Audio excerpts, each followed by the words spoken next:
Pizda, ja. Se slišimo v redu? Jaz sem dokaj rekord, ker tale moment, ki je prišel Jaša gor na kol, mi je ful žal, da ga nismo posneli. Se ga lahko še enkrat postvarimo. Jaz kao pridem na kol. Mi dva sva Sema Bankmana sva povabila. Sam ni bilo odgovora. Pa sem jaz, ko sem zagledal tvojo faco, sem rekel, pizda, prišel je Sem. Boš lahko iz prve roke povedal, kakšne mahinacije si delal, no? Škoda mi je, da je model iz kripto sveta, ker me ni glih, tako bi rekel, nisem najboljši prijatelj s kripto svetom, ne? Ker ta model mi je tako, no, mislim, sladko kisano. Pa ti je bil že prej? Mislim, meni bo prej good, v smislu, da je dejansko nekaj povedal, kar drugi recimo niso. Ne mi bil pa, ko bi rekel, neglih, nekak normalna oseba mi deloval, ampak itak taki ljudje ponovadi niso normalne osebe in s tem je nič narobe. Ampak, ko gledaš nazaj vse intervjuje ali pa kjere intervjuje, je kar se skrbljujoče, kaj je on vse govoril javno. Tako da mislim, da mu je bilo malo že jasno, kaj se dogaja. Ja, veš, kako sem se zamislil, sej počakamo Alena, da zamenja tiste planice, mi lahko mogoče naredimo neko vota, ne, v to zgodbo, o kateri bomo verjetno govorili, in to je ta propad FTX-a. To je kaj že 2 tedna nazaj se zgodila, ne. Čau, Alen. Čau. Mi smo kar začeli, veš, brez zamere. Dobro jutro. Ja. Kot vidiš, se je pridružil tudi Sam Bankman-Fried. Ne vem, zakaj mu piše Jaša v imenu spodaj, ampak me veseli, da bomo iz prve roke izvedeli podrobnosti. Ja, veš kaj, hotel sem narediti eno uvod, glede FTX-a in zgodbe za tiste, ki niso temu toliko sledili, kakor mi, ali pa kakor jaz, pa Andrej sploh, ki smo v tej industriji. FTX, to je bila v bistvu kratica za Futures Exchange. To je bila v bistvu neka borza, ki jo je ustanovil Sam Bankman-Fried, ali pa doskrat se mu celo reče FBF. Tako, če kdo je videl te SBF, sorry. Če kdo videl te kratice ali na Twitterju ali na internetu, s to kratico se je tudi on poimenoval nekako na Twitterju, že nekaj časa. Tako da 2019 mislim, da je bila ta borza ustanovljena. FTX je pa začel nekako v okviru Alameda Researcha, to je pa eno drugo podjetje, trading podjetje, ki ga je tudi Bankman-Fried ustanovil z enimi frendi leta 2017 v Kaliforniji. Potem pa recimo pol leta potem, ko je bil FTX ustanovljen, je Binance prišel noter, kupil 20% delež FTX-a. Potem julija 2021 je FTX bral $900 milijonov od enih 60 vlagateljev. Tukaj so bili vključeni SoftBank, Sequoia Capital in drugi. Medtem je Binance leta 2020 oziroma 2021 je odpordal svoje delnice. Septembra 2021 je FTX preselil svoj delež v celoti iz Hong Konga na Bahame. Tam so tudi živeli pač teli ustanovitelji oziroma Sam Bankman-Fried svojimi close sodelavci. Januarja 2020 je pa FTX zbral novih $400 milijonov. To je bila serija C. In podjetje je bilo takrat ovrednoteno na $32 milijard. In zdaj v začetku novembra, mogoče so se tudi prej z Andrejem pogovarjali, da on prevzeme ta lušten del, kaj se je zgodilo zdaj zadnje 2 tedna. In FTX v bistvu je v nekem procesu likvidacije trenutno, vključno z sredstvi, ki so bila naložena na FTX-u strani vlagateljev oziroma teh, ki so imeli account gor. Pa bom jaz zdaj dal žogico Andreju, da pove na hitro, kaj se je zdaj zgodilo zadnje 2 tedna. Ja, to se zdaj vse tako hitro spreminja. Ne vem, če so oni v kakršnem koli postopku likvidacije Alen Kima, da so. Mislim, da so sprožili bankrot. To so sprožili, ja. Slučajno. To je res, ja. Postal je ta interim operational CEO je postal isti model, ki je Enron imel čez. Po defaultu takrat, ja. Tako da so že, mislim, da je jasno, da se pričakuje, da to ni bilo vse zakonito. Ja, v bistvu to se je začelo se par tednov nazaj z nekimi, mislim, da je liknal, da so šle informacije, da neki ne bi štimal na teh njihovih bilancah, interno računovodskih. Mislim, da je CoinDesk to prvi objavil. Pa so pa oni na Twitterju neki miril folk, da to je, da tam neki ni zaveden, pa ne vem kaj. Potem je pa tukaj tudi neko določeno vlogo odigral CZ, ki je pa CEO in founder Binance, ki je javno povedal, da bo prodal ves holding oziroma vso zalogo, ali kako bi temu rekel, FTT tokena. Ne vem, če si to omenil, ampak FTX je tako, kot večina borsa se odločil, da bo izumil svoj, oziroma da bo kar iz nič naredil nov denar. Tako kot to banke delajo, sej ni to nič takega. Je lepo, so naredili svoj token FTT, ki ne bi postal nekako de facto standard za premike kapitala med borzami. To so nekako oni hoteli, da bi se vse borze nekako z FTT tokenom sporazumevale, tako v narekovajih. No in to je potem ta tweet, je kar neko malo paniko sprožil, oziroma tako, vedel se je točno, koliko ima Binance, kakšno imetje tega FTT tokena in seveda je to povzročil neko paniko, če bo en whale oziroma velik imetnik tega tokena, če bo prodal tako veliko količino, bo to sigurno ceno potisnilo navzdol.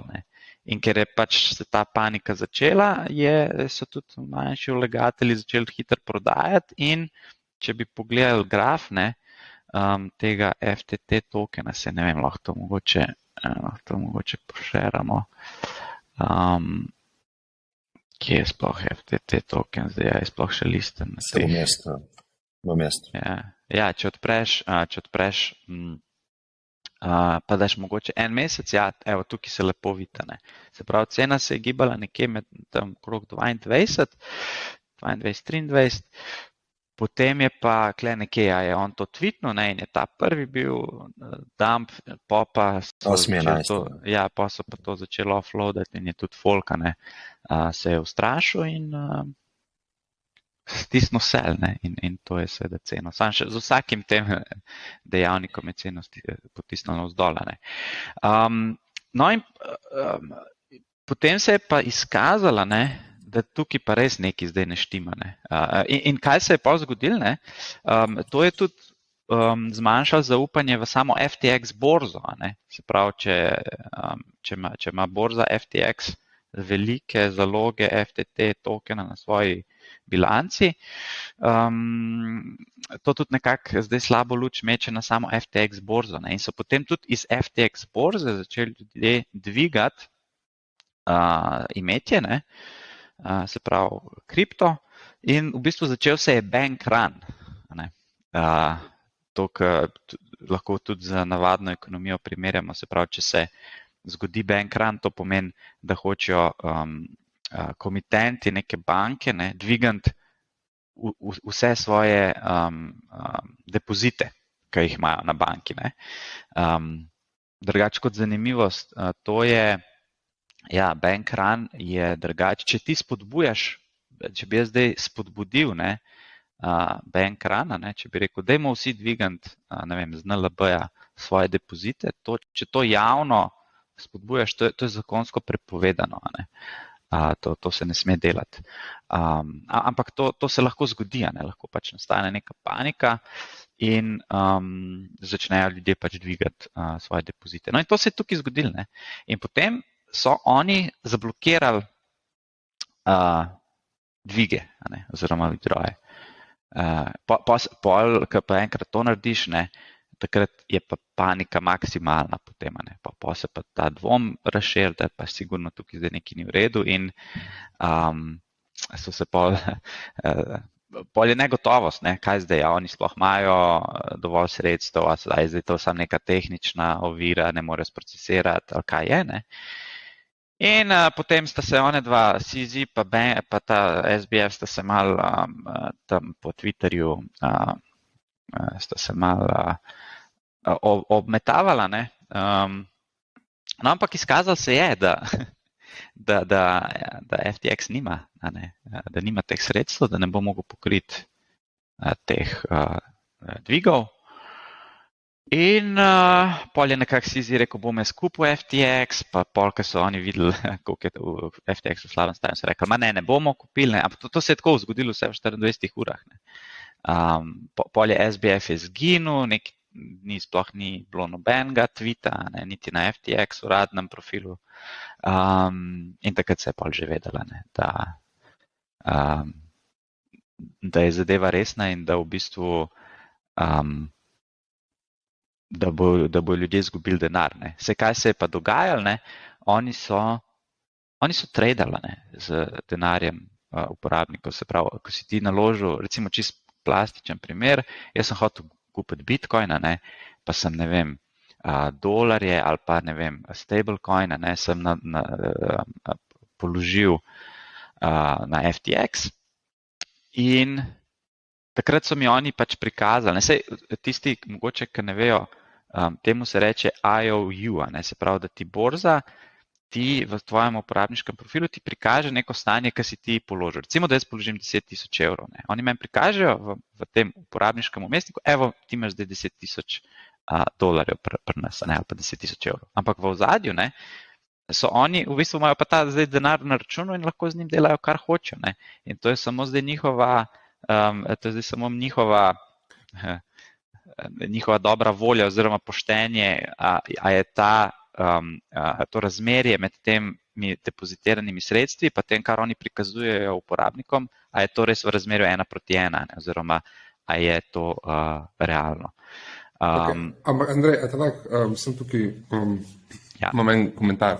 Se pravi, to je bistven podatek. Ne? Bistven podatek je, zakaj sploh so oni no, vse to sem hotel razložiti. Zgube denar. Ja. Samo, da še to razloži, ali pa kdorkoli to lahko dobro razloži, ker je čez dobro ne vem. Ne? Če imaš ti denar na banki, se pravi ne na borzi, na banki, banka ima koncept, da neki denarja ohrani, ostalo pa polagati naprej. Ne? Se pravi, recimo, da 10% so rezerve, ali pa 8% ali pa nekaj tazga. Se pravi, če bi vsi danes dvignili denar na banki, ne bo tega denarja. Ne? Tako. To je čist normalen reserve banking koncept. Okay? Če pa mi govorimo o borzah, pa te borze, recimo Ljubljanska borza, New York Stock Exchange, Frankfurt Stock Exchange, karkoli, one tudi s tem denarjem ga nimajo 1:1 skozi. Ne? Neki lahko z njim delajo, ampak ne pa vse. Tako, se pravi, ampak tle je ena velika razlika med fiat sistemom pa bom rekel blockchain, se pravi valutami, ki imajo v ozadju blockchain. Ker če ti položiš en bitcoin na FTX, zato da boš z njim tradal, ti bojo oni prikazali, ok, ti imaš zdaj en bitcoin. Ampak oni v ozadju lahko ta bitcoin nekje po svoje zatradajo in zdaj ni šans, da oni to dobijo nazaj. Oni so izgubili, tudi ne more nihče jih ne more bailoutati, ker kaj se je zgodilo v prejšnji krizi 2008, je pač država je bailoutala banke, ki so imeli luknje na na bilancah. To se pa v kripto ne more zgoditi. Se pravi, ne moramo mi zdaj izumiti novega bitcoina in pokriti te luknje. Ne?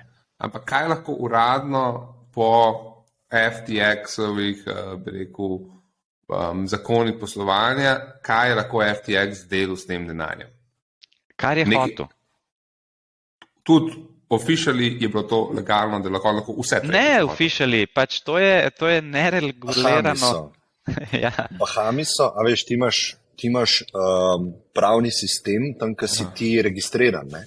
Zdaj oni so registrirani bili na Bahamih in zdaj sodišče na Bahamih bi mogli ta sodni proces imeti česa. Ne? Zdaj, kaj so oni imeli v termsi, to je druga stvar. Ampak tipični postopki... Ni problem tudi s tem, da so rejaši, dokončaj. Ja, tipični postopek na Coinbase-u ali pa na Binance-u je, jaz položim X amount of money, ne vem, $1000, koliko od tega oni dejansko tam imajo in ga nič ne tradejo okoli, koliko od tega pa tradejo okoli. Coinbase ima vse. Coinbase ima one-to-one. Ok, one-to-one. Ja, in to je bilo tudi meni najbolj zanimivo v tem aftermathu, ne, ko je imel Coinbase CEO full teh public appearances, pač torej v medijih se je pojavil, ne, je v bistvu glih to njegov bil glavni message. Mi smo US regulated, mi smo public company, mi moramo vse imeti one-to-one, kar pomeni, če ti položiš $1000, $1000, oni ne smejo tega niti spremeniti v kripto, oni morajo to pustiti točno v isti valuti. To je, če si US-based. To za Bahame zgleda drugače, ampak ni srž problema v tem, vsaj z vidika Američanov in ameriških medijev, to, da so oni gambali tudi z ameriškimi customerji. Kako jaz vem, je imel tudi FTX neki US subsidiary, ki bi pa moral imeti US rules. No, in zdaj so prišle tudi informacije, da so oni prirejali te svoje računovodske izkaze. Ne? Oni ne bi imeli revizije in tako naprej, ampak takrat, ko je bila revizija, so oni recimo iz Alamede prestavili na FTX sredstva za tisti dan, pa so jih pa spet. Se pravi, to so bila popolna kriminalna dejanja. Ne? Tukaj ne moramo zdaj reči, malo so se zmotili, ker so ta denar premikali. Nisi še povedal, Andrej, kaj je Alameda pa ta njihov... No, čakaj, zdaj sam do konca bi tisto zgodbo povedal. Se pravi, da se razume,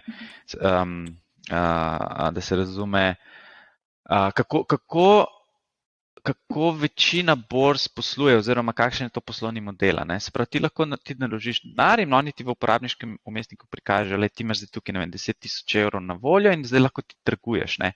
Ampak to je vse samo ta njihov matching oziroma trading engine se reče, se pravi ta program, ki zdaj matcha oziroma usklajuje nakupe in prodajo različnih komitentov. Ne? In pol v ozadju vodi neko računovodstvo. In izkazalo se je, da recimo oni Bitcoina, ne, čeprav je možno bilo z Bitcoina trgovati, da Bitcoina sploh niso imeli. Ne. Bitcoin so oni takoj izgleda pretopili v FTT in so pač pol trade naprej. Ne. Alameda, research je pa research, ne, sej, to je on tudi razložil, da je dal ime analitika, ne. Ja, da je dal ime research, zato ker če bi dal shitcoin trading market maker, ne bi noben mu dal ne bi noben v bistvu investiral v njega. Tako se pa reče Alameda Research, se pa sliši bolj akademsko. Oni so bili market maker, ne? Se pravi, oni so dodajali likvidnost oziroma so na podlagi tega, da ustvarjajo likvidnost na borzah, so služili nek profit. Ne? In na začetku je to bilo kar profitabilno, zato ker je itak v tistih letih je market se premikal v pozitivno smer. Ne? Ja, pa so postonili FTX, zato ker je vedno, če si market maker, pa imaš svojo borzo, imaš dostop do tega trading engine, ne? In si v prednosti v resnici, ne? Pred konkurenčnimi market makerji. Zdaj, tiskaj ne ve, kaj je market maker, mogoče sam še to na hitro razložim, iz kje to sploh izhaja. Ne? Najbolj primitivna oblika market makinga je, če imaš ti v mestu dve trženci, ne? in se na tej tržnici, ne vem, prodaja krompir, ne, in na eni tržnici je krompir, ne vem, 10 evrov na kilo, na drugi je pa 8 evrov na kilo, ne. To pomeni, da vmes, ne, če bi zdaj ti kupil na eni tržnici krompir, pa šel na drugo tržnico prodajati, bi lahko naredil profita, ne. In to je v bistvu market making, se pravi, ti imaš tudi, recimo, imaš, ne vem, Bitstamp pa Binance, ne, in cena nekega trgovalnega para, ne vem, dolar, Bitcoin na Bitstampu ima neko ceno, ne, na Binanceu pa neko drugo. In če trguješ med borzama, lahko ustvarjaš to likvidnost, ne. Se pravi, premikaš sredstva iz ene borze na drugo, zato da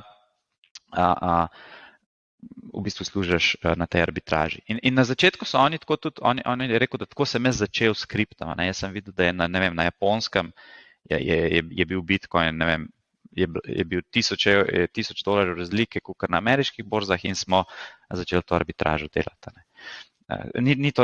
To ni nič tazga, če delaš market making. To je čist legit. To je v bistvu nujno, da so cene nekako posod optimalne, enake. Tako. Pa da je posod dosti voljuma. Tako. Market maker tudi skrbi za konkurenčnost in nekak experience trgovalcev. To so tudi v tradicionalnih finančnih trgih, so to zelo, ni to zdaj neka iznajdba kripta, to je čist tradicionalen finančni. To je pač uraden player, ki je ponavadi tudi od teh borz pač co-ownan. In te market makeri delajo lep profit, niso pa to najbolj profitabilni biznisi. Absolutno, ker to gre za neke male procente. In pol rabaš tukaj res proper proximity, se pravi, koliko si blizu dejanski borzi in tem serverjem, je ful pomemben. Za milisekunde.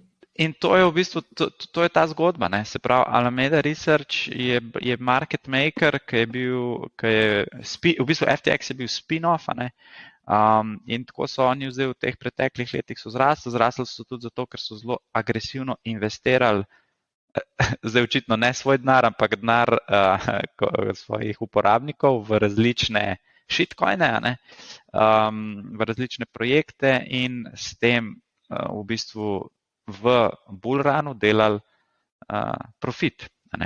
Pa se pa itak ta hišica iz karta enkrat podre, tako kot se je zdaj podrla in je nastala zdaj tudi najprej je bilo, da je to 6 milijard, pol 8 milijard, 10 milijard, zdaj oni so tam označili na tistem filingu za bankrot med 10 pa 50, tam lahko obkrožiš. Tako da zdaj očitno nekje tukaj je neka resnica, bomo videli, kje to je. Zdaj Bernie Madoff Ponzi je bila nekje 62 milijard, Enron pa nekaj 24, nekaj tazga. Tako da, Sam Bankman-Fried, kriminalc, ki je Ponzi v bistvu fural, se pravi, z prilivi novih uporabnikov je probal prikazovati stanje in omogočati izplačila drugim uporabnikom. Kaj je bilo pa v ozadju, se pa ne ve. In tudi ta model, ki je prišel, ki si ga Jaša omenil, ne vem, kako mu je ime, John neki, ki je bil v Enronu pol, ki je prišel na pogorišče, je rekel, da še ni v svoji karieri videl toliko zavožene pa toliko mismanaged firme, glede na finančne izkaze. Tako da upam, da je čim manj Slovencev imel na FTX-u. Je pa to valjda zdaj seveda, to je zelo slaba luč, za industrijo. Tako da, Tudi sem vas želel vprašati, ker takoj zatem so itak prišli vsi ti kripto nasprotniki, so postali dosti bolj glasni, kak je to konc v bistvu kripta. Teda me zanima vaše mnenje. Je to konc? Ni? Zakaj? Absolutno ni to konc. Že zaradi tega, ker vsem ni zdaj tako, da bi ti rekel, ne vem, 40% marketa je bilo na tem FTX-u, da je imel holding. Ne? Pač to je zdaj mal omajal zaupanje, ampak spet je to dal priložnost v bistvu vsem, da ugotovijo, kaj pomeni, če imaš ti Bitcoin v svoji lasti. To se enostavno ne bi zgodilo, če. Dobro, zdaj, ker je toliko teh shitcoinov, se to pač da delati, ker je to nek.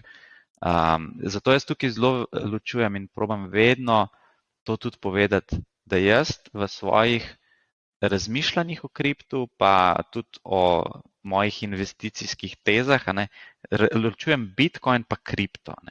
Bitcoin je zaradi tega, ker je omejen, pa zaradi tega, kako deluje, je dosti drugačna tehnologija kot te žetoni, ki bi lahko mi zdaj verjetno v eni uri naredili. Se pravi, to je pa nek Ponzi kazino. In sej večina teh ljudi, ki se je opekla na teh shitcoinih. Seveda se lahko opečeš tudi, če imaš Bitcoin, če ga držiš na borzi, ker v resnici nisi ti v lasti, če bi čisto tehnično pravilno rekel, v lasti svojih privatnih ključev, ampak je borza. Če imaš ti Bitcoin v svoji posesti, se pravi, da si ti lastnik privatnega ključa svoje denarnice, potem je Bitcoin na to odporen. Ne more v bistvu noben, ne bi mogel tazga scenarija narediti. Se je pa v zadnjih letih, seveda milijarde in milijarde so se v to stekle, zato ker je to čist tudi nereguliran trg. In se da pač narediti borzo in listaš te tokene in folk polk v nekem kazinoju gambla dejansko. Tako da to sigurno ni konc Bitcoina, tudi ni konc shitcoinov, je pa verjeten omajal zaupanje v recimo investicijske aspekte te industrije. Tisti, ki pa jih še vedno to zanima zdaj, so pa ugotovili, da je treba Bitcoin imeti v svoji lasti in je recimo zanimivo, Ledger je imel rekordno zdaj prodajo teh svojih denarnic, ker so ljudje poštekali, da ni dobro držati sredstev na borzah. Tako da to bo itak se ta cel trg se nekako giba v skladu s tem, kako se tudi naša ekonomija obnaša, pa s tem, kakšna je količina denarja v obtoku. In gre to čez nek cikel. In naslednji cikel bo prišel, ni to. Smo tudi to slišali že, mi, ki smo že mogoče desetletje v tem noter, je bilo takih eventov podobnih, mogoče ne take magnitude, pa da bi toliko ljudi bilo prizadetih. Mt. Gox je bil po moje hujši. Veš, zakaj jaz mislim, da Mt. Gox? Veš, zakaj mislim, da Mt. Gox ni bil hujši? Mt. Gox je bila v bistvu takrat v tistem času največja borza, kjer so oni, zdaj se pa ne pozabil sem, so oni bili pohekani ali kva je bila že fora? Hek je bil, lahko da je bil inside job, lahko da je bil hack. Ja, točno. V bistvu takrat je bila to daleč največja borza. Mislim, če si hotel kupiti Bitcoin, ker je bil to zgodnji čas, si šel na Mt. Gox, večino ljudi je držalo tam svoje Bitcoine, ni bilo Ledgerja, tako kot si rekel, ni bilo informacij na YouTubeu, ni bilo. Mislim, dosti bolj zgodaj je bil, ali pa če Bitcoin gledamo kot nekega novorojenčka, bi jaz rekel, da je v parih zgodnjih letih, od Inceptiona, bil ta dojenček v inkubatorju. In je bil zelo tak šibek, in bi ga lahko ena taka stvar uničila za skozi. Zato jaz mislim, da danes, kjer smo, imaš alternativne menjalnice, imaš imaš ljudi, ki so, več ljudi, ki so verniki, ki verjamajo v to, ki razumejo, ne. Zato se mi zdi, da je bil tisti incident z Mount Goxom mogoče večji ali pa večja je bila nevarnost tega, da bi bil nek članek z naslovom Crypto is dead resničen. Ker takrat so bili tudi, to je konc Bitcoina na splošno, in zdaj to tudi poslušamo. Mi je pa mogoče samo še to, da mi je tako zelo zanimiv, kako narativa v družbi gre vedno tako zelo široko, pa pavšalno, pri kjerikoli zadevi. Zdaj recimo nasprotniki Bitcoina ali pa nasprotniki kripta na splošno uporabljajo ta dogodek kot nek dokaz, da je v bistvu cela industrija shady, ali pa da je v bistvu treba, bi bilo že prej regulirati pa vse centralizirati, kar je v bistvu kontra etosu decentralizacije pa blockchaina na splošno. Ampak meni se pa zdi glih dokaz v nasprotno smer to. Ali pa recimo še en primer je Sam Bankman-Fried je bil ful velik zagovornik efektivnega altruizma. To je neka filozofija, ki jo sam tudi ful pušam in na podcastu in na splošno. In zdaj to nasprotniki tega ali pa ciniki uporabljajo kot sej nobeden v bistvu, vsi, ki so v efektivnem altruizmu, v bistvu noben nima nekih takih iskrenih, dobrih namenov.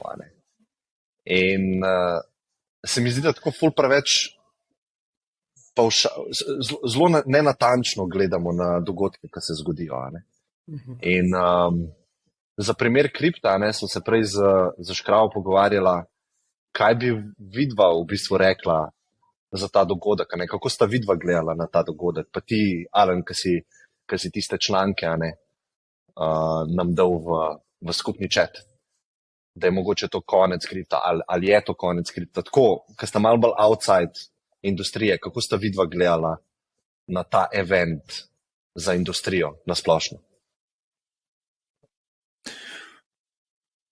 Grem jaz prvi, Jaša. Jaz sem pošeral tiste tweete, ki so šli točno v to smer. To je konec kripta in tako naprej. Čisto to, ker me zanima samo vaša reakcija. Jaz se tukaj nagibam tudi vajenemu meni, Andrej pa Klemen, da bi se to ne bi smel biti, to ni konec ene cele industrije. Tudi če pogledamo Enron je bilo podjetje v energetskem sektorju, ogromno podjetje v energetskem sektorju in ni potem energetski sektor izginil. Pač to podjetje je izginilo, zelo redko kdo pa je rekel, ja, zdaj moramo mi živeti brez energije. Pač ni to ta zaključek. Zaključek je enostavno to, da ta industrija dozoreva, vsaj jaz tako vidim, že prej so bili neki fejli in da je pač to še en izmed teh korakov. Kar se meni zdi malo drugače od teh prejšnjih težav, ta Mount Gox in podobne zadeve, je to, da tokrat so se opekli ljudje z močjo. Pri Mount Goxu smo bili še toliko early v celi industriji, da so se opekli pač early adopteri in tudi news je bil tak, ja, to so se neki otroci, ki so se igrali s kriptom, so se opekli, so izgubili cash, who cares? Zdaj pa so denar izgubili pač velika podjetja, zelo znana podjetja. Vsi smo Tom Brady je imel, dobil je nek ownership stake v tem FTX-u, tako, on je imel v eni fazi, ki je ta FTX rastel, ima tako 50% premoženja tam. Pa ni še celo neka NBA arena, FTX arena? Svašta, stari. Ok, ti dokončaj, Alan, pa bom jaz začel, ampak ti moraš razumeti, FTX je bil poster child za kripto v Ameriki.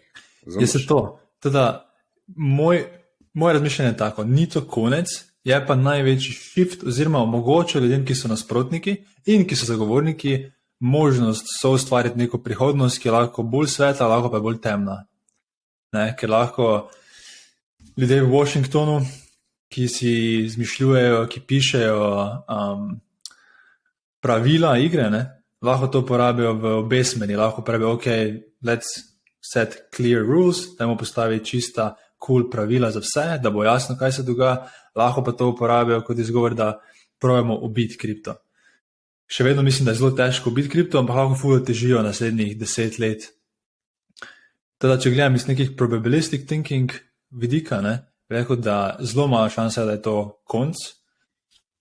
Mi je pa zelo nejasno, kako naslednjih 5 let zgleda. Ne. A je to zdaj res? Ker dosti ljudi, ki je vstopilo v kripto po 2018, se mi zdi, da je vidimo taki zelo hitre odboje. Veš? Po 2018 se bi tako, ok, imeli smo mogoče 1 leto na tisti break in between, potem pa je bilo pač spet smo šli v bull market. Ne. In dosti ljudi se mi zdi, da pričakuje nekaj podobnega. Ampak je ful težko tu potegniti sporednice, ker smo tudi v makroekonomskem smislu v drugi ekonomiji, dosti više so obrestne mere, imamo inflacijo, imamo vojno in tako naprej in to zna vse ful vpliva tudi, oziroma vpliva na kripto. Ne. Teda, čeprav ne mislim, da je konec kripta, mislim, da bomo videli zelo drugačen odboj oziroma reakcijo kot v prejšnjih teh skemih oziroma padcih trga.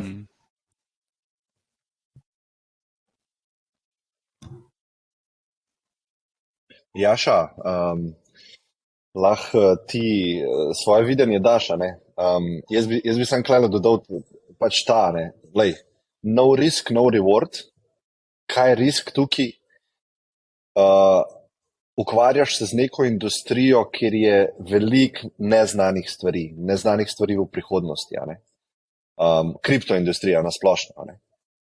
Valjda vsi bi radi reward, a ne bi radi pa riska, a ne? Ampak to, kar se dogaja zdaj, Wild West, lahko čisto usporednice potegnemo s tem, če bi mi prišli v Ameriko, smo v New Yorku in hočemo iti na zahod, kjer je stvar neznana, ne vemo, kakšna plemena so, ne vemo, kakšne so nevarnosti, ampak reward je pa ful velik.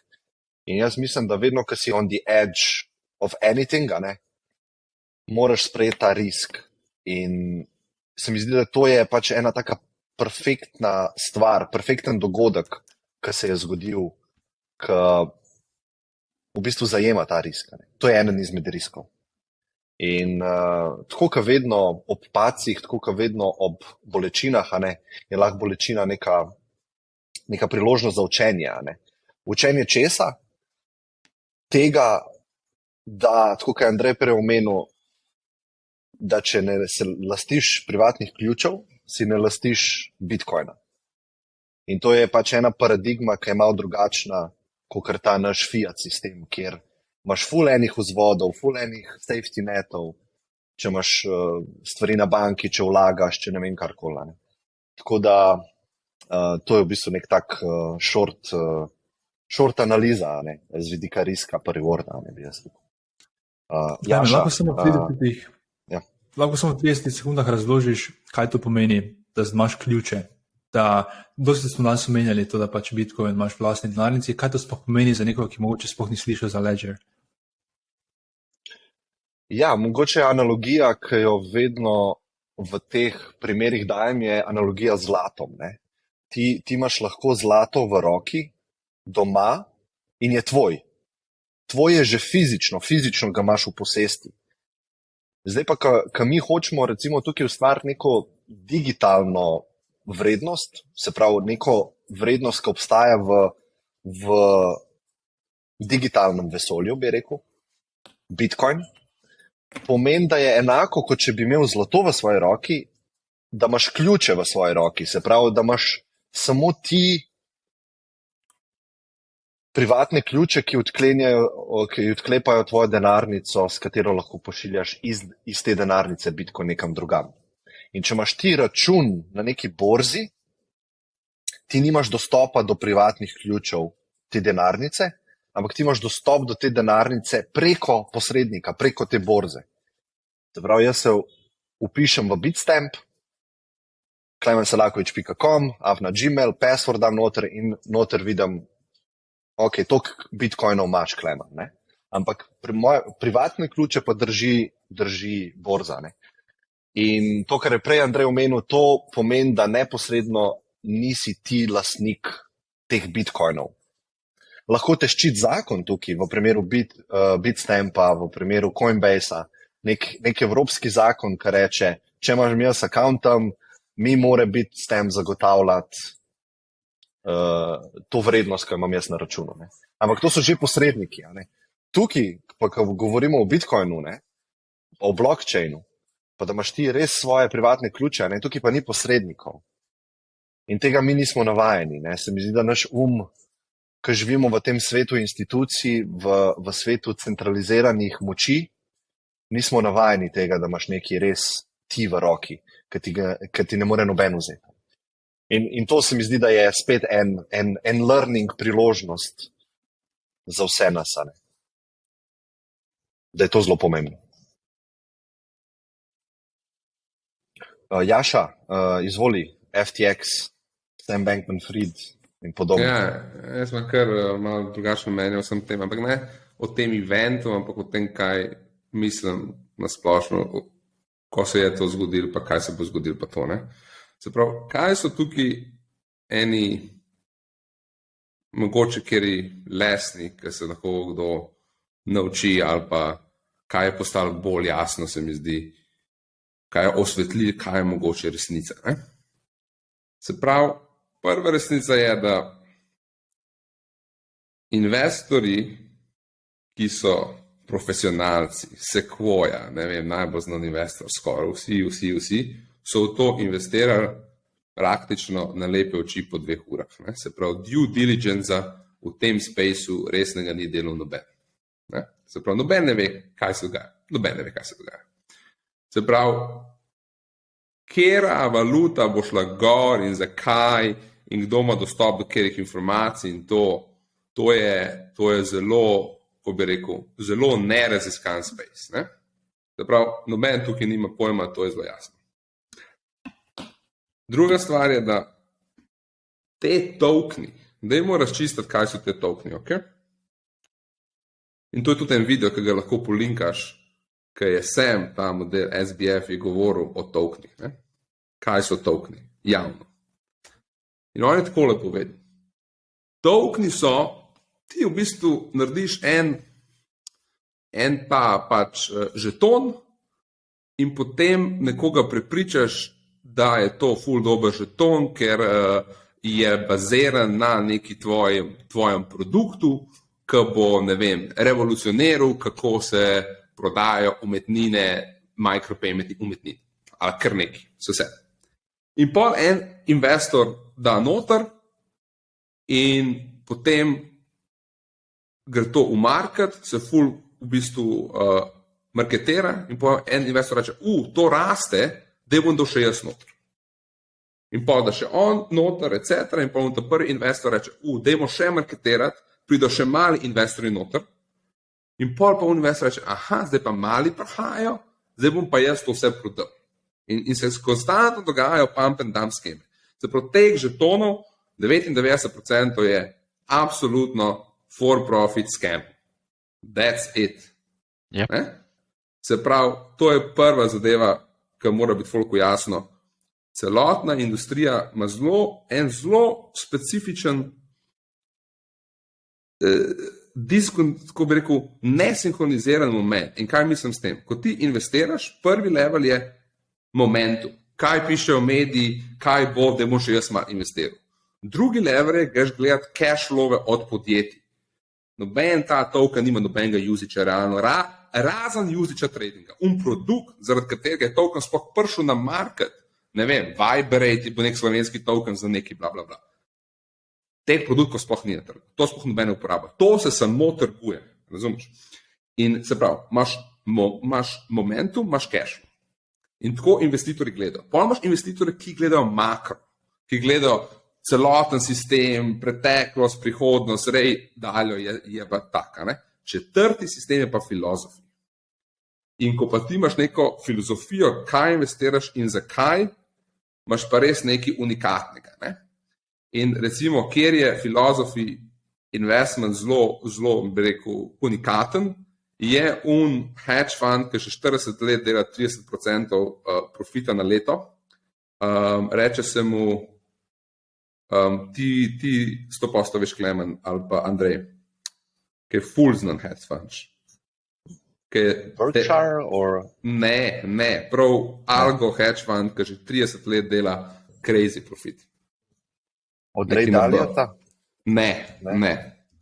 A od Simonsa, res ne. misliš? Ja, od Simonsa. Ne? Se pravi, oni so pa prav kako delajo, na kakšen način delajo, ima prav drugačno filozofijo, kako pristopa k temu. In kaj se v kripto zgodil? Kaj je kripto?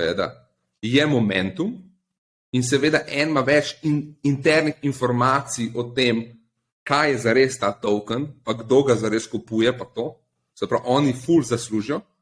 Cashflows, makro, nima to nobene veze tukaj. In pole pa že filozofi. In kripto ima filozofijo. In zato jaz mislim, da bo preživel, ker to je ratala ena filozofija. In to je zelo težko, bi rekel, odstraniti. In kaj se bo pa zgodil? Po mojem mnenju je pa, da seveda nasprotniki bo pa zdaj neki močni in bo rekel to pa to pa to, ampak definitivno se bo te zadeve začele bolj regulirati. In ko se bo začele bolj regulirati, bo za nekega normalnega investitorja oziroma pač everyday Joe bo recimo mogoče manj pacov, ampak tudi manj možnosti takoj zaslužiti. In edino kdo dela v kriptu denar? Resno.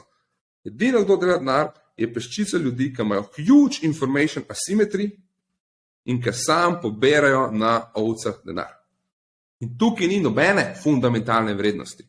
Tukaj je samo folk investira, ki misli, da je cool in drugi sam poberajo denar. In to je čisti kazino. To je klasičen kazino. Se pravi, kako dela kazino denar? Tako, da ima že iz prve 51% vrednosti, da bo zmagal. Se pravi, to je taka zadeva. In unikat kripta se mi zdi ful fascinanten, je pa, da to je bila zadeva, ko so lahko tudi normalni ljudje, če so prišli dosti hitro noter, če so zgradili to asimetrično prednost, dejansko ful denarja zaslužijo, ker je bil nereguliran in ker ni bil nek odvod financ. To so bile finance že takoj. Se pravi, če si ti nek model, ki nekaj gradiš neko hišo. Ti moraš to hišo prodati in pa mogoče dobiš denar. Če pa ti tradeš denar, si pa takoj koritu. To je v bistvu bil neverjeten cajt. To je bilo fascinantno. Nikoli ni toliko novih milijonarjev in milijarderjev ratal, se pravi, to je tudi v bistvu cool. Ampak še vedno, cela ta industrija, razen mogoče Bitcoina, še vedno v 10 letih ni konfirmala svoje vrednosti resno. No, Ethereum jo je, da je to vse omogočil. Tako. Da je omogočil skeme. Ja. Ne, sej, a veš kaj, tudi to je treba vedeti, treba je zdaj malo ločiti področje centraliziranega dela te industrije, pa decentraliziranega dela te industrije. DeFi, DeFi deluje dosti drugače, ker sicer fundamentalno gre za na koncu zelo podobne stvari, ampak delovanje DeFi sistema je pa dosti drugačno. Se pravi, kako nek compound ali pa Aave, kako te protokoli delujejo, da se v bistvu obnašajo kot neke resne finančne inštitucije. Se pravi, da ti recimo, kaj lahko narediš? Ti si lahko sposodiš denar s tem, da daš nek collateral oziroma da daš neko zavarovanje za to posojilo. In potem se v ozadju, na podlagi teh pametnih pogodb se uravnavajo v bistvu, kako bi temu rekel, algoritmično, se razmerja med posojilodajalci pa posojilojemalci se uravnavajo. In to je to bi jaz rekel, da je neka revolucija, ker da ti vzpostaviš tak sistem. Seveda na začetku je veliko teh fluktuacij, zato ker je market v enem momentu ni likviden, v enem momentu ima likvidnost, pa pola, veš, so neki šoki. Ne? Se pravi, na začetku je to nihanje je zelo veliko, pa se pa to počasi izravna. Ne? Tudi zaradi tega, ker imaš toliko zdaj špekulantskih teh aspektov, ampak, veš, predstavljaj si ti, da ne rabiš zdaj vzeti kredita na centralizirani inštituciji, banki, ne? Ampak ga lahko v enem takem DeFi v bistvu sistemu, kjer ti ne rabiš dati nobenega dokumenta svojega, kjer ti ne rabiš nobenega KYC-ja delati, kjer pač je denar res izpostavljen free marketu. Ne? Lej, jaz tukaj zakaj to govorim, ni zato, da bi jaz zdaj to zagovarjal. Jaz samo pravim, da je to neka zelo zanimiva stvar, a ne? In to recimo je omogočil Ethereum. Ne? Bitcoin ima malo drugačno filozofijo, kot si rekel, ne? Ta četrti del. Bitcoin bolj nagovarja v bistvu vprašanje, kaj je sploh denar. Ne? DeFi je pa v bistvu, a imamo mi učinkovito bančništvo, a imajo ljudje učinkovit dostop do ali pa da imajo sploh dostop do nekih finančnih trgov. Ne? Mislim, ampak veš, kaj je distinkcija? Ne? In jaz ne vem, kaj je prav dobro. To je nek nov virtualni sistem, nek virtualni svet.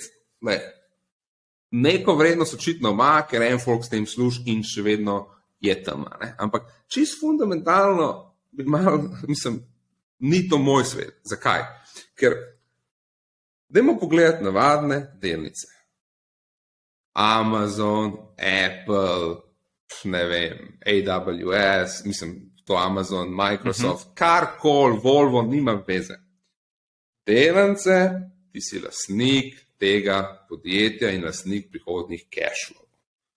In je neka metrika, ki ti pove, ali ta firma performa ali ne. Prodani Audi, prodan compute time pa AWS-u, prodani iPhone-i. Neka fucking metrika, ki je normalna, ne? Ki jo lahko vidiš. In gremo v tokene svet in tokeni, isto kot neke delnice, reflektirajo future cashflow tega podjetja, ki nekaj proizvaja. In te tokeni, ne vem, FTX je bila borza in potem naredi svoj token. Ampak borza je bila ta produkt. Se pravi, trading volume, koliko ljudi da denar na borzo, to je neka dobra metrika. Ne? In večina teh tokenov ali nima sploh jasne metrike, ali se po teh metrikah sploh ne govori. In cena tokenov je kompletno takole od nekih underlying metrik. In to je meni skregano za first principle investment. Razumeš? Ampak zdaj se pogovarjava, da bi se pravi vlagatelj bi mogel se pozanimati, ne, v kaj investira. Seveda, vedno imaš krivdo na gled. Če se en model ne pozanima in ni reguliran, bo en ljudje rekel, jaz bom naredil denar od teh ljudi in bom izboljšal svet, ker bom s tem kaznoval une ljudi, ki se ne pozanimajo. Ne, ti si dal zdaj recimo, dal si primerjavo delnice pa toknje. Ne? A veš, zdaj, ko je bila ta zgodba z temle GME, ne, se pravi GameStopom, ne, je tudi, jasno je, da noben v resnici ne ve, koliko je GME delnica. Ne. Da se tudi v resnici trguje z imaginarnimi, delnicami trguje. Ne. In pa imaš tukaj Robinhood, pa imaš te velike sklade, ne, in je tako, mogoče samo malo bolj sofisticiran trg, kjer pa veljajo ista pravila, ki si jih ti omenil. Spet je asimetrija informacij, a ne?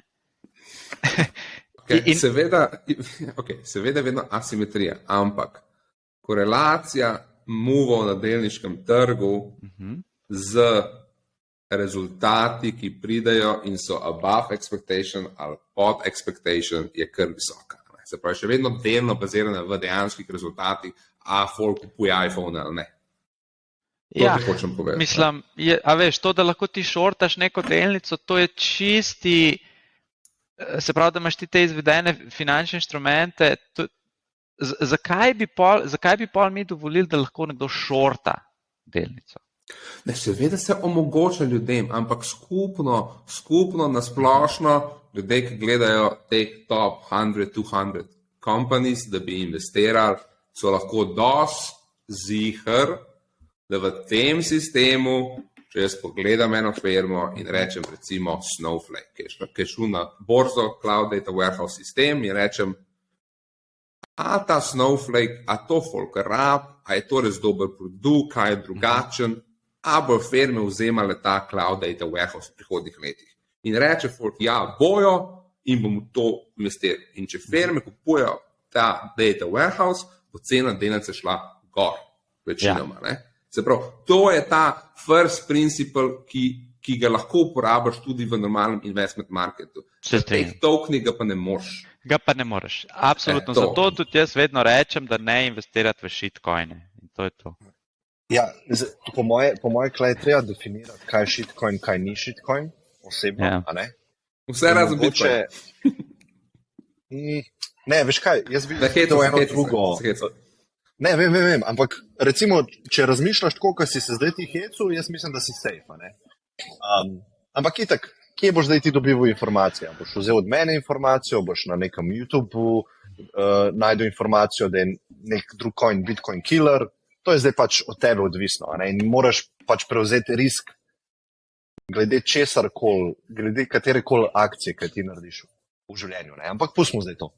Jaz bi dal drugo metriko, ne? Zakaj imamo mi regulacije? Če gremo tako čist nazaj, do kora.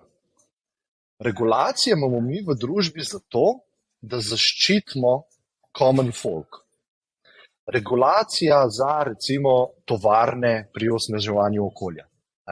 Mi bi lahko rekli, dajmo mi regulacije skenslati, pa bo trg nehal kupovati produkte tistih tovarn, ki onesnažujejo reke. Recimo tiste tovarne, ki nemoralno obratujejo.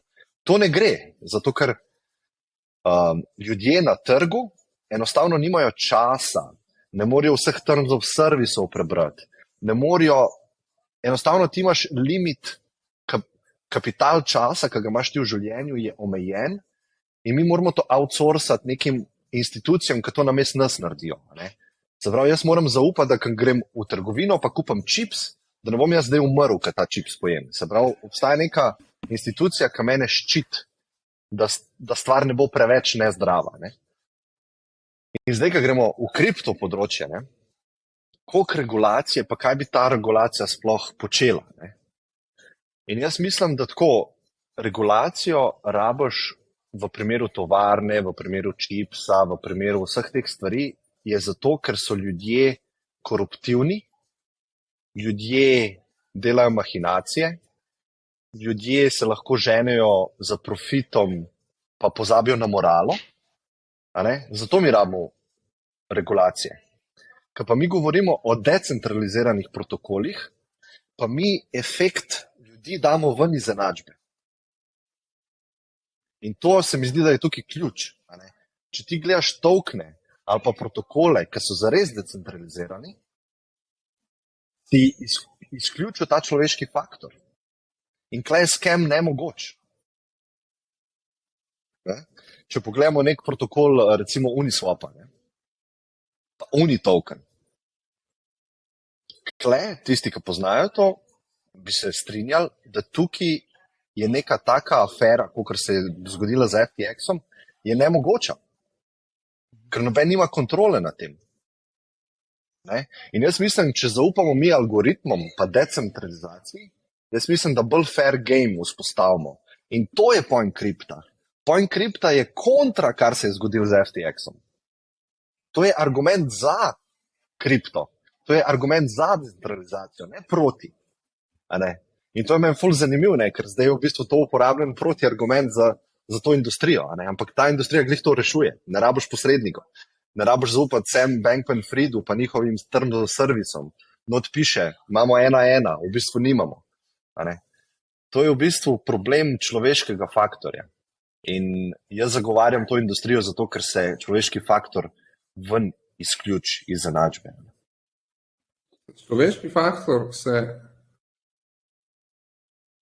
faktor se ne izključi iz enačbe v tem smislu. Jaz razumem, kaj ti praviš, štekam in se strinjam, ampak človeški faktor je človeška narava. Ne?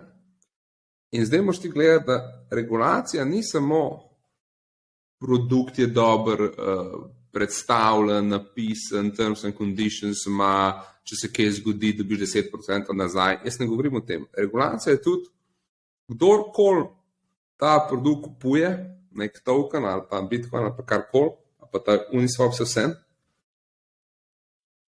iz kje ima on denar, da to kup? Know your client. Ne?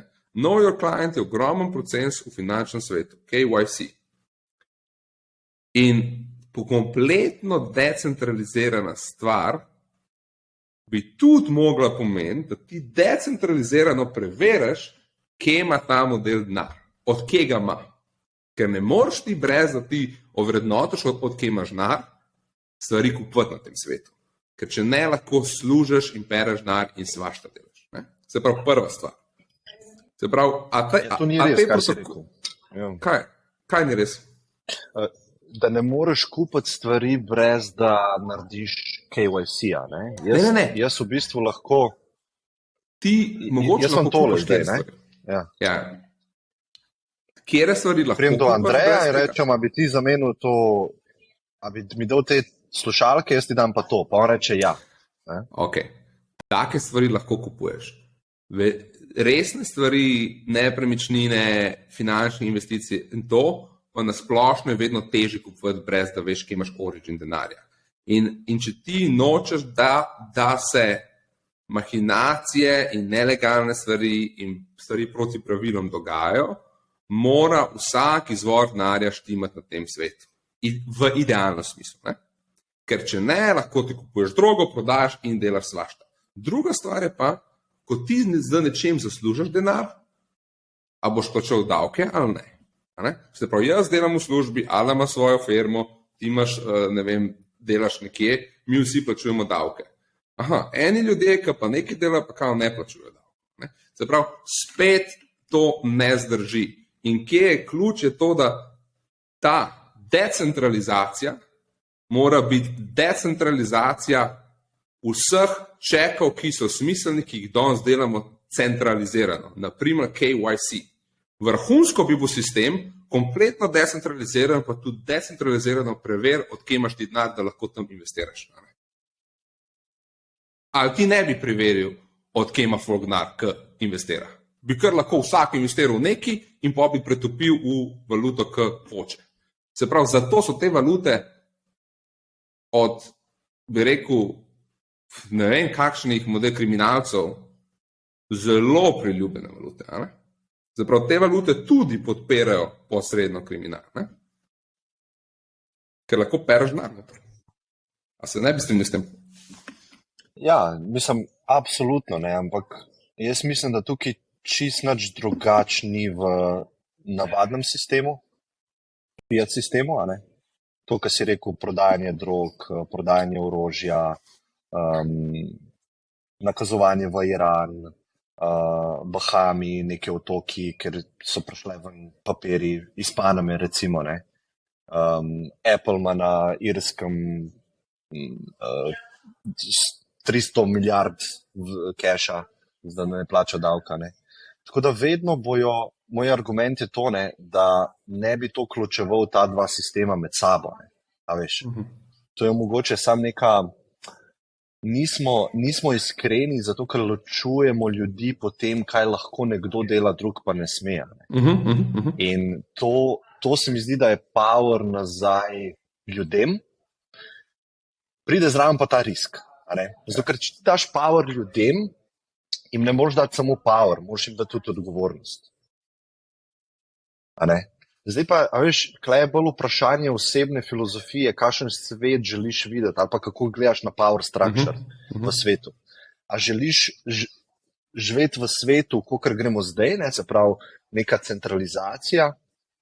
centralizacija moči korporacijam, podjetjem, surveillanceu, a želimo ta svet, ki ga je Orwell opisal zelo dobro v knjigi. Ali vidiš kripto kot nek pomemben aspekt tega, ki se bori proti temu, zaprav individualni moči ali pa moči, dati moč nazaj posamezniku in tudi odgovornost nazaj posamezniku. A jaz klej ne bi bil anarhist pa ekstremist, ampak v tem svetu, kakor ga jaz opazujem, pa sploh finančnem, se mi zdi to izredno pomembno. In vzemam vse te riske FTX-a, vse te riske shitcoina, pa 16-letnikov, ki svojo plačo zagambla. Ja, to se mi zdi dobro. To pa bi rekel. Okay. Se mi zdi dobra cena, da jo plačamo za to, kar sem govoril. To je super point, Klemen. Zdaj gremo nazaj na filozofijo in v bistvu točno to je ključen point. Se pravi, a je ta filozofija zdrži? To je za glaven test. Se pravi, po mojem mnenju ne zdrži, ampak tem povedal zakaj. Jaz se strinjam s tabo, da v današnjem svetu, fiat svetu bomo rekli temu, več imaš denarja, več imaš vpliva, bolj lahko igraš po pravilih, ki drugi sploh ne morejo igrati. Okay? In lahko denar parkiraš tam davčne oaze, svašta delaš, ne vem, enega ubijaš in se nič ne zgodi, razumeš, svašta lahko delaš. Ne? Okay. Več imaš denarja, več imaš vpliva, bolj lahko to delaš. V decentraliziranem kriptosvetu je vsakemu omogočeno, da služi denar, popolna konkurenčnost, ni nobene regulacije, tam noter v bistvu vsak igra nekako po nekih podobnih pravil. Okay, se pravi, proper competition, fair competition, brez umešavanj nekega intermediatora kot centralna banka, ki je čisti na tek in tako naprej. In tukaj daš vsem ljudem možnost, da dejansko vzamejo odgovornost in nekaj za sebe naredijo. Ampak v sistemih, kjer ni dajanja denarja nekako, kjer je popolna konkurenca, se zgodi sistem 99-1, ker so ljudje drugačno capable. Se pravi, s tem, da daš vsem enake možnosti in vsi igrajo, ustvarjaš absolutno popolno neenakost v limitu. Če bi bili sistemi fair, v smislu, da ima vsak enaka pravila in v bistvu vsak igra po enakih pravilih in noben ne krši pravil, bi na koncu imel en človek v znar. To je konkurenca, vedno gre takole. Se pravi, tukaj ta upanje kripto oziroma blockchaina, da zdaj bomo dali pa folku možnost, da bo zaslužil in bomo dvignili ljudi, 99% folka bo sam zgubila denar v tem sistemu. Vedno. Ja, jaz moram sam povedati, jaz se nisem skliceval prej, ko sem o filozofiji govoril, o tem, da morajo vsi enako zaslužiti ali pa sploh kakršnekoli služenje keša. Jaz govorim o tem, da imaš ti sposobnost holdati value, ki je tvoj neposredno. Da se mi zdi to zelo pomembno. Da ga ne holdaš posredno prek bankovcev, ki ima nekdo drug moč nad njimi, koliko jih naprinta, ali pa da to pogačo kar naenkrat več kosov razreže iste pogače in reče, zdaj je pogača večja, v bistvu pa ni. Oni samo razrezujo na več delov. In ti držiš un del in je tvoj del pač manj vreden, to, kar se zdaj v fiat sistemu dogaja. Bolj uporabna analogija za razumevanje tega je internet. Internet je free in ima aspekte centralizacije. Primer. Jaz grem lahko na Pornhub in gledam porniče. In jaz odgovornost za to prevzemam sam, kaj si delam jaz s svojim sistemom, uničujem se, drogiram se z masturbacijo. Ok. To mora obstajati. A je dobro, da obstaja YouTube, ki ima opcijo switcherja, da to switchnem na YouTube for Kids. In kad dam tablet svojmu otroku, ki je 5 let star, mu odprem YouTube aplikacijo, pa mu zaklenem, da lahko gleda samo YouTube Kids. Se pravi, totalno centralizirana platforma, ki ima neke omejitve. Absolutno, to mora tudi obstajati. Kar jaz govorim je, ne oboje obstaja. A ne, tako kot v internetu obstaja oboje, ne tudi na področju vrednosti, digitalne vrednosti obstaja oboje. Ne obstaja Coinbase, ker imam jaz firmo, pa rečem, mi bi radi nekaj vrednosti imeli v Bitcoinu, ampak mi je preveč riski, da imam jaz zdaj 20 milijonov kle v privatnem ključu, jaz lahko zgubim to, lahko je nek bug, nočem se s tem ukvarjati, grem na Coinbase, odprem račun, zaupam ameriški vladi, ameriškemu zakonskemu sistemu, da me varuje. Ne to obstaja. Ampak ne tudi obstaja opcija, da jaz privatne ključe doma držim sam in da mi jih ne more noben vzeti. In to bi jaz izpostavil. Ne. Nisem ekstremist v kjerokoli smer, ampak treba je ščititi ta decentraliziran sistem, ki je fokusiran na uporabnika. Ker takrat so tudi hoteli internet centralizirati. Kako bi to danes izgledalo?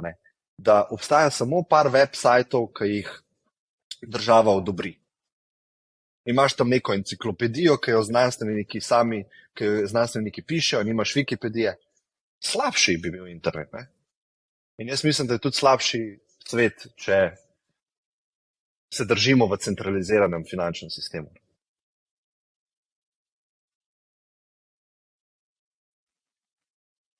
Imaš kakšen... To strinjam, da je to nova možnost, da imaš svoje ključe in tako naprej. Ampak še vedno nisem prepričan, da bo svet boljši, nisem pa tudi prepričan v nasprotno smer. Ampak imam malo več dvomov, kako se to na koncu play-outano.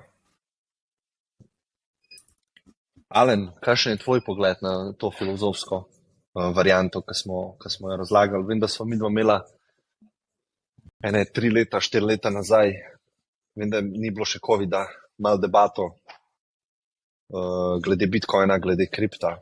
Tako me zanima tvoj vidik. Za moj življenjski filozofiji je everything in moderation. Se mi zdi, da ful prevečkrat vzamemo neke ideje in jih probamo peljati v neke ekstreme. In se mi zdi, da dosti ljudi, ki zagovarja decentralizacijo, tudi ni do konca razmislilo, kaj to vse pomeni, če vzamemo to idejo v ekstrem. Ljudje, ki so zdaj ful proti sistemu, v katerem živimo, tudi niso mogoče zavestli vseh stvari, ki nam omogoča. Ena izmed teh je tudi to, da debatiramo o novem sistemu. Veliko sistemov ne omogoča sploh, da razmišljaš o novem sistemu. Ne? In se mi zdi, da je ta neka realnost, ki jo probamo ohraniti, je to, da imaš možnosti, da imaš izbiro in da lahko pač prehajaš med nekimi sistemi. Teda v bistvu tu s Klemom se strinjam, kar se tiče tega, da zagovarjam oboje. Ne? Zagovarjam to neko možnost, da lahko izbiraš med tem, da si ali centralnem ali v decentraliziranem sistemu, ker oboje ima določene prednosti, glede na to, kaj probaš narediti. Me pa skrbi ta ideja, da bi zdaj bilo res vse decentralizirano. No? Ker, naprimer, to, kar je Klemen izpostavil zdaj prej, da pri DeFi-ju lahko vse sam preveriš, se strinjam z Jašo, da je tu še vedno človeški faktor. Ne? Naprimer, vsi pravijo, ja, Bitcoin je open source, vsak lahko preveri kodo. Je res, samo večina ljudi ne zna preveriti kode. Ne? Še vedno mora zaupati nekemu ekspertu, da ta koda štima. In isto je z drugimi open source protokoli. Pač vedno moraš dosti krat imeti nek proxy zaupanja, ali nekomu zaupaš, ali ne. Tudi pri decentraliziranih zadevah. Da dosti krat se enostavno zanašamo na to, da nekaj obstaja že 10-20 let in da ni bilo težav, je proxy, da to deluje. Ne to, da ti preveriš koda. Ja, enako je z znanostjo, a ne? Ja. Alen. V bistvu ne rabiš zaupati enemu znanstveniku, a ne? A veš, ti zaupaš v bistvu nekemu konsenzu in rečeš, nisem šel sam delati eksperimenta fizikalnega, ampak tukaj imam papirje, kjer je 10,000 znanstvenikov, a ne, pač to potrdilo. Oni so cel life se s tem ukvarjali. In pol jaz rečem, ok, še vedno nisem 100%, ampak risk sem minimiziral. Kaj pa pri centralizaciji govorimo, je pa zaupam Samu Bankmanu Friedu, enemu človeku, eni entiteti. A ne? To je pa razlika. Ne? A veš, kako si dal primer za Bitcoin.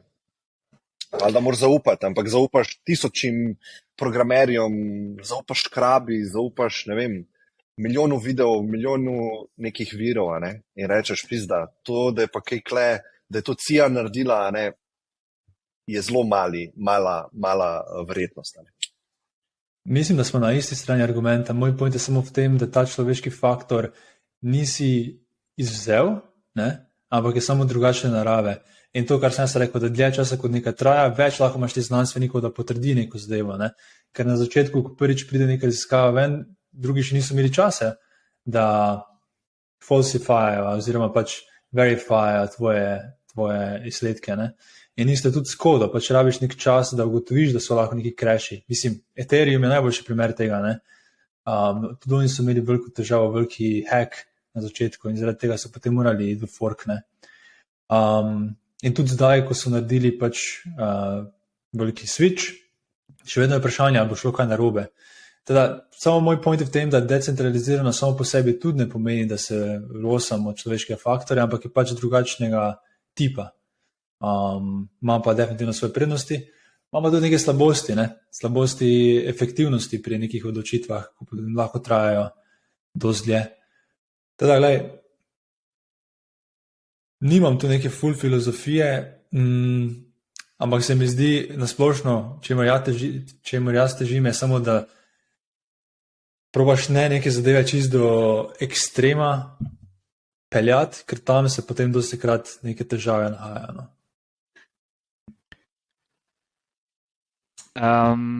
Ali sam jaz še eno. Se mi zdi, da vedno je, se to me zelo motne, ta debata vedno zelo pavšalna rata v smislu, ljudje bojo investirali in izgubili denar. Ne? Tako, vedno je nek ta investicijski aspekt v ospredju. Zato res še enkrat, ne, jaz hočem, tudi ko imam jaz ta svoje predavanje o Bitcoinu, ne, jaz vedno rečem, to ni investicijsko predavanje, to je predavanje o tehnologiji pa mogoče neki filozofski aspekti. In klej bi rad zdaj izpostavil ta filozofski aspekt. Ne. Sigurno vsi ste slišali od Andreessena, ta software is eating the world. Ne. Se pravi, jasno je, da živimo v neki tranziciji, ko vse naše aspekte življenja se jih začenja dotikati software, ne, se pravi neka programska koda. In denar je del našega sveta. Ne. In tudi denar bo software pojedel. Se pravi, neka programska koda bo urejala, kako mi med sabo urejamo ekonomska razmerja. In zdaj samo vprašanje, kakšna naj bo ta koda? In jaz mislim, da je napisana najboljša koda za to, da imamo mi denar programski, ne, oziroma da je denar, da se ekonomska razmerja urejajo v nekem denarnem sistemu v digitalni sferi. In mislim, da smo iznašali, oziroma da smo zdaj iznašali zelo dober sistem, ki se mu reče Bitcoin. In to je fundamentalno vprašanje. A je to najboljša programska koda za cash ali pa za zlato ali pa karkoli. Ne? In pol, veš kaj pa pol nastane? Zdaj se moramo poprašati, kaj nam sploh pomeni denar? Kaj so ekonomska razmerja? A hočemo živeti v družbi centralnega nadzora ali ne? Koliko nam je pomembna privatnost, koliko nam ni pomembna privatnost? To so pa zdaj pod neki stebri te zgradbe. Ne? Kripto, se pa strinjam, kripto je pa, vsi te shitcoini, to je pa večinoma samo nek ponzi kazino. Zato bi jaz vedno ful rad debato na Bitcoinu obrnil. Ja, super si to povedal. Mislim, da je ista stvar, zato ker se pol vprašaš, zakaj je Bitcoin boljši od alternative. Ker ima alternativa, je zaprt sistem, ker ima človeški faktor noter. In to lahko nekdo pokvari, te informacije v cache. In se mi zdi, da priješ pa nazaj do tega, kar smo prej govorili. Mogoče mogoče na hitro ena debata, ki smo glih pri kešu. Dobili smo eno vprašanje, oziroma jaz sem ga dobil na Instagram, ampak je bil izključno za remote mišljen, pa lahko s tem zaključimo, ker smo že kar dolgi. Dajmo. In glasi se takole. Čakaj, bom jaz kar pošeril to, da bo kar na ekranu. Evo, se vidi? Kakšno Kakšno priporočilo, kako naj študentje menedžiramo svoj denar? Prosim, moj primer, ko živim doma, pa ne me križati, ker je temu tako. Recimo, da imam neke redne prihodke, cirka 500 evrov na mesec, kakšen tip odgovora bi si želela? 50 vloži, 200 za življenjske stroške, 100 for fun, 50 improvement, kategorije komod date ven, dodate samo primer. Hvala. Evo, imamo v bistvu vprašanje za Jašo. Evo, za Jašo, kripta se ne dotikati, punca. Kako bi ti svetoval ne postopati? To nisem nikoli rekel. Malo se hecam. Ampak moram tudi zabavni aspekt tega podcasta. Absolutno, veliko zabavnih aspektov mora biti. Vsi smo lahko še bolj zabavni, jaz se strinjam. Se pravi, v bistvu v ponedeljek imam eno ful veliko prezentacijo, oziroma ne prezentacijo, nek event za 30 klientov in ga jaz vodim in bom dal par Dilbert jokov v slajde. A poznate Dilbert joke? Ja? Ja, to so tisti stripi, ne? Ja, tako da bom videl. To bo lahko zabavno, ali pa ne bo to zabavno komu. Ampak ne, zabava mora biti absolutno. Zdaj, ta odgovor, jaz bom samo povzel Klema, kar si ti že rekel na enem remotu, vrhunsko si rekel. Se pravi, preden sploh ti lahko začneš investirati, pa neki skrnjevati denar, sejvati denar in tako naprej, se moraš ti premakniti v delovna okolja in v okolje ljudi, kjer lahko zaslužiš več denarja kot toliko. Se pravi, to je bistvena stvar. In v začetku kariere se je smiselno fokusirati na to, koliko denarja ti lahko zaslužiš. Ne samo, ne izključno to, ampak v teh treh stvarih, kam investiraš, kaj porabiš, pa kako zaslužiš, te tri elementi tvojega bogatstva, finančnega, in na začetku kariere smiselno se fokusirati na to, kako denar zaslužiš. Ker prva stvar, nima sploh še denarja, da bi karkoli resno investiral, in druga stvar, fokusirati se na to, kar porabiš, spreminja tvoje okolje in s kom se družiš in ne si delati limitov glede tega, če si kaj lahko privoščiš, če je to v skladu s tem, v kakšnem okolju ljudi se ti hočeš družiti. In fokus mora biti na tem, kako se več denarja zasluži, ne pa na tem, kaj se investira. Zdaj, če imaš pa 100 evrov od 500 evrov, da lahko nekaj shraniš, v kaj investiraš, nekaj, ki ima, ne vem, težko vprašanje, ne vem, lahko se kupaš 10 loterijskih tiketov, lahko greš nekam, ker so ful minimalni stroški menedžanja tega keša, ne vem, pač zelo težko se bi postavil v čevlje enega, ki ima 500 evrov, pa mu ostane 100 evrov na mesec in kaj s tem denarjem zdaj narediti v smislu investicij. Ne vem. Alen. Ja, torej, ta oseba je študent, oziroma študentka, kakorkoli. Glede na to, da živi doma, predvidevam, da za večinoma življenjskih stroškov že ima pokritih. To pomeni, ne potrebuje plačevati najemnine, pa tudi verjetno dobršen del hrane lahko dobi doma. Kar pomeni 500 evrov že kar fine budget, sploh če si študent. Mislim, da kar je Jaša povedal, tudi jaz bi to smer šel, da bi se zdaj si v fazi življenja, ko ni treba še toliko, ko jaz se ne bi še toliko fokusiral na optimiziranje varčevanja, ampak bolj na optimiziranje, kako povečam zaslužek. In to pomeni, večino investiranja ne bi šla v investiranje v, ne vem, delnice in podobne zadeve, ampak bolj v lastno znanje. Jaz sem imel tudi podobno situacijo, pač neki budžet kot študent in en izmed ciljev je bil, da si vsak mesec kupim eno pa dve knjigi. In zdaj, ko gledam nazaj, mi je to pač res bila najboljša investicija, ker kaj je knjiga? Knjiga je točno to, kar je Jaša izpostavljal. Torej, da se obkrožaš z drugačnimi ljudmi, mogoče takšnimi ljudmi, kot bi si želel sam nekaj dne postati. Ker knjiga je uvid v možgane nekoga drugega. Knjiga je uvid v razmišljanje nekoga drugega. In če tega nisi imel, oziroma nimaš v svoji okolici, je to nek zelo lep medij, da dobiš neke nove misli, nove zamisli, nove ideje, pa tudi nov način razmišljanja.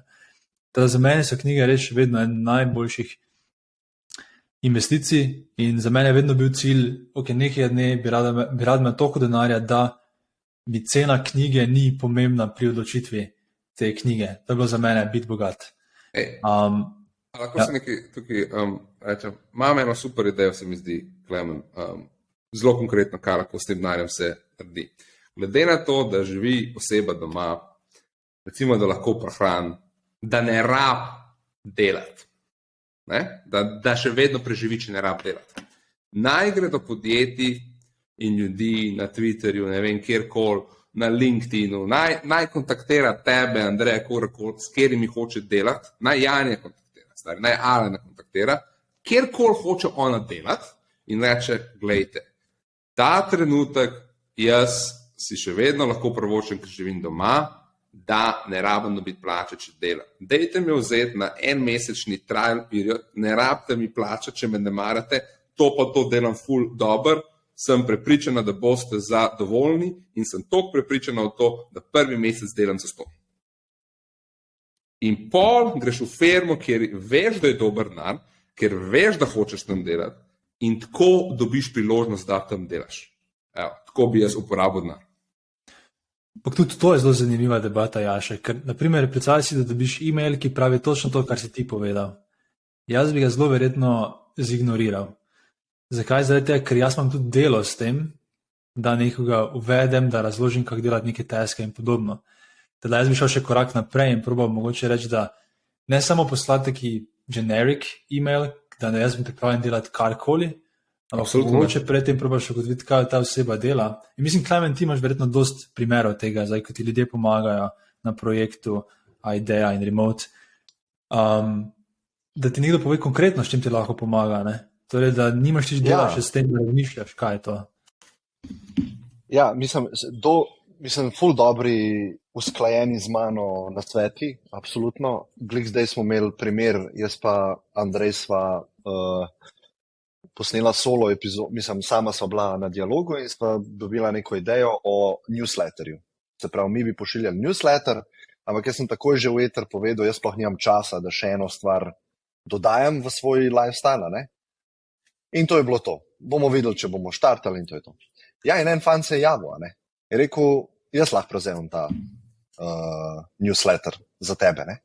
In v bistvu, da si pozoren, se pravi, malo se alignaš na to, kaj bi ti želel delati, definiraš svoje gole, želim delati v neki industriji, obkrožaš se z ljudmi, ki delajo v tej industriji, lahko tudi samo online, poslušaš njihove podcaste, slediš jim na Twitterju, na LinkedInu in opazuješ. In kar naenkrat boš videl kakšno priložnost, kjer pa lahko ti dodano vrednost prispevaš. Ne? In to takoj skočiš na način, ko ga je Jaša opredelil. Ne? Se pravi, jaz ti dam zastonj dodano vrednost, v zameno bi jaz rad se učil pa napredoval. In jaz mislim, da nekomu, ki je 20 let star, bi to bil moj glavni nasvet. Postav se v pozicije ali pa brez v bistvu neposredno se postav v pozicije, kjer boš ti najhitrej napredoval na področju, na katerem želiš napredovati. In to je v bistvu cel aspekt. In ta cash ignoriraš, vaš cash daš, podrediš temu cilju in jaz mislim, v roku 5 let si lahko skoraj na kjerkoli poziciji v Sloveniji tako, da se in oceliš in da si finančno neodvisen in vse ne. Če imaš res hitro možnost napredovanja. Ne. Tako da to bi bil nekako moje razmišljanje okoli tega, ker sem ga že itak velikrat delil. Ne? Tako da A vidite moj screen zdaj, ne? vidimo, ja. Ok. To je odličen eksempel točno tega, kar smo govorili. In to se dela konstantno. To se v bistvu dela konstantno na vseh nivojih, čisto res. Je pa malo nenavadno na tem prvem nivoju, ali je plača ali ni plača, ampak tale primer. George Hotz je expert programmer, ki live programira na videu in res je, ne vem, je naredil nek driverless company in to, se pravi expert programmer. In model vidi, da ta Twitter je zdaj ratu zanimiv in je rekel, jaz sem pripravljen 12-tedenski internship si plačati v bistvu brez plača, samo cost of living in Elonu tweetnul, da je pripravljen prijeti tukaj zdaj za njega delati. In Elon tweetne nazaj, sure, let's talk. Ne? Se pravi, George Hotz pa Elon sta full na različnih nivojih, ne? Ampak oba dva imata pač nekaj kulskega. Ne? In take stvari se konstantno dogajajo. In na tak način se v bistvu ti lahko najhitreje uspneš do nivoja in v okolju, ki ti ga sede. Da dejansko, folku, ki ti rečeš, ej, tale problem se mi zdi, da bi bil dober za tebe, če se reš, jaz ti ga lahko rešim. In to on točno zdaj tukaj dela. Ja, mogoče samo ena stvar, Jaša, ful dober, ampak ta fant, George, on je mogoče en korak naprej, zato ker ima neke skillse, ki lahko instantno dodajo vrednost nekomu. Ne? Zdaj pa si predstavljam nekoga, ki je 20 let star, ali pa sebe si zamišljam, jaz še tega nimam. Ne? Tako da se mi zdi ključno to pridobiti. Ne? Se pravi, da si zbereš neko področje, zbereš si ga, odločiš se in postaneš na tem področju mal kompetenten. Ker če si ti na vseh področjih nekompetenten, bo ta način ne bo vrodil sadov, se mi zdi. A pa boš mogel imeti res srečo. A veš? Tako da ta korak se mi zdi, da manjka mogoče tukaj kot nasvet nekomu, ki je 20 let star. Se pravi, kaj je tvoje področje? A si prebral vsaj 5 knjig iz tega področja? A si vsaj nekaj naredil, kar živi, ki je pokazal, da imaš vsaj nekih skillsov? In potem greš to narediti. Če bi rad še reframe, samo ta moj odgovor za knjigami. Knjige so samo proxy za v bistvu investiranje v lastno znanje.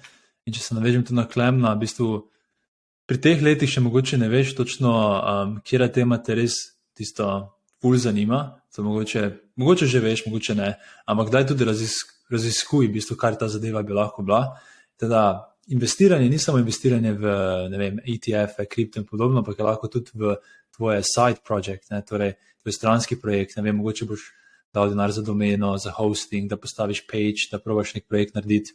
Se tu Klemen lahko tudi govoriš o svojem VC project. Jaz smo tudi nekaj podobnega, ko sem bil na faksu, takrat smo naredili en taki dogodek, prvi slovenski startup weekend. Dober dogodek. Nekaj svojih osebnih financ. Dogodek. To zadevo, ampak s tem potem spoznaš njim. Ja, na prvega je celo predsednik, pa še minister za gospodarstvo takrat. Kot je bo ta dogodek? V tej fazi mogoče še ne veš točno, kaj te res zanima, pa bi rad bil v marketingu ali čem drugem, ampak samo raziskuj teme, ki so ti zanimive, investiraj v sebe in ne biti reckless z denarjem. Torej ne zdaj tega na svetu vzeti v to smer, da to pomeni, da lahko delam karkoli, ker vseeno pri teh letih se oblikuje tudi potrošne navade in več o tem lahko tudi Andrej pove. Andrejev nasvet je, da daš celih 500 evrov na leverage na FTX, ne na FTX, na FTT token, ampak 10-kratni leverage in čakaš. Kje sem se mal. Imaš kakšno zaključno misel, Andrej? Jaz žal moram iti. Ne, toliko ste dobro vse povedali, da nimam nobenih zaključnih misli. In ja, vse dost v teh podcastih govorimo na to temo, tako da se pridružujem mnenju ostalih. Cool, super. Ej, fantje, hvala vam za tole danes. Tudi tebi. Hvala tebi. Bote dober, se vidimo naslednjič, čez cirka en mesec in marca v živo, v živo bomo naredili remote. Na lokaciji, verjetno ga bomo tudi live streamali, ne vem še, bomo se odločili, ampak ja, se ful veselim vseh nadaljnih epizod. Jaz tudi. Cool. Se mi zdi, da te epizode, nadaljnih epizode, kjer imamo mi trdna mnenja in nič informacij, oziroma zelo malo informacij, me vedno ful veseli, ne. Ampak, ja, fajn mi je razglabljati o aktualnih dogajanjih, v nekem takem formatu z ljudmi, ki jih cenim, ki cenim njihov tako da, ja, to je to. Super, hvala vam. Čau. Hvala, Klemen. Čau. Hvala, čau.